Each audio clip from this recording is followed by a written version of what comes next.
Haya, tunaendelea na Mheshimiwa Twaha Saidi Mwakioja, mbunge wa Mkinga, aulize swali lake.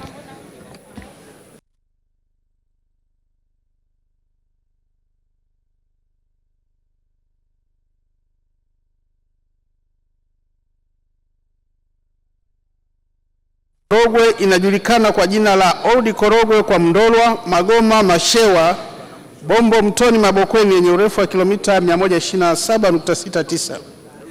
Ujenzi wa barabara hii kwa kiwango cha lami unatekelezwa kwa awamu kulingana na upatikanaji wa fedha, kwa kuanza na sehemu za Old Korogwe kwa Mndolwa kilomita 10 na Maramba JKT hadi Mtapo wa kilomita 10, ambapo taratibu za manunuzi kwa ajili ya kuwapata wakandarasi zinaendelea. Mara baada ya kuwapata makandarasi, ujenzi kwa kiwango cha lami utaanza. Kwa sehemu zilizobaki, serikali inaendelea kutafuta fedha kwa ajili ya ujenzi. Asante Mheshimiwa Mwenyekiti.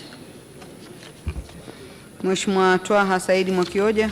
Mheshimiwa Mwenyekiti, kwanza nipongeze serikali kwa majibu hayo ya kuonesha juhudi ambazo zinatarajiwa kuanza. Lakini Mheshimiwa Mwenyekiti, barabara ambayo nimeiulizia inaunganisha zaidi ya majimbo 7 ambapo uchumi wa wananchi hao wanategemea barabara hii. Mheshimiwa Mwenyekiti, barabara hii pia ikikamilika itaipunguzia foleni barabara inayotoka Segera kuelekea Tanga, hasa kwa kuwa sasa bandari ya Tanga imefunguka. Tumepata taarifa kutoka mkoani kwamba mkandarasi alipatikana, lakini ikaonekana kwamba ameweka bei kubwa. Lakini tunaona kama kuna ucheleweshaji sana wa taratibu kukamilisha barabara hii. Je, Mheshimiwa Mwenyekiti, ni lini sasa wakandarasi hawa watapatikana na barabara hii ianze katika mwaka huu wa fedha kama ambavyo imetengwa katika bajeti ya serikali?